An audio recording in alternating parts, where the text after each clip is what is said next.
With the colony in disarray, the predators have the advantage.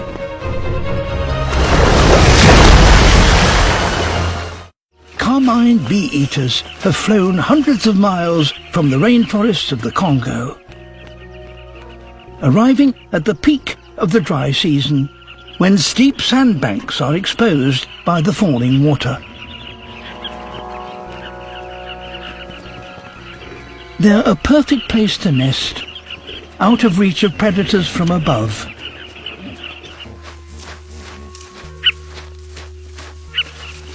Bee-eater burrows can extend for 2 meters into the soft river sand. Already home to 6,000 nests, real estate at Bee-eater Towers is in high demand. But it pays not to build too close to the neighbours.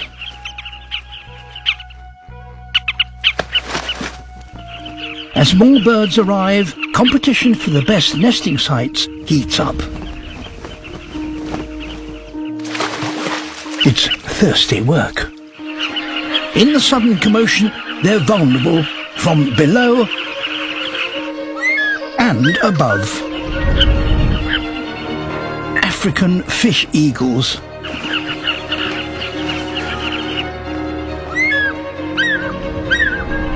They are permanent residents here, but at this time of the year, they don't just eat fish.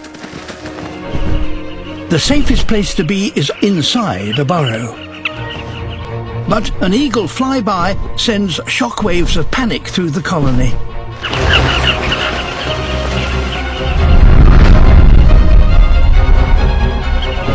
The eagle's strategy is to pin their prey against the river bank. With the colony in disarray, the predators have the advantage.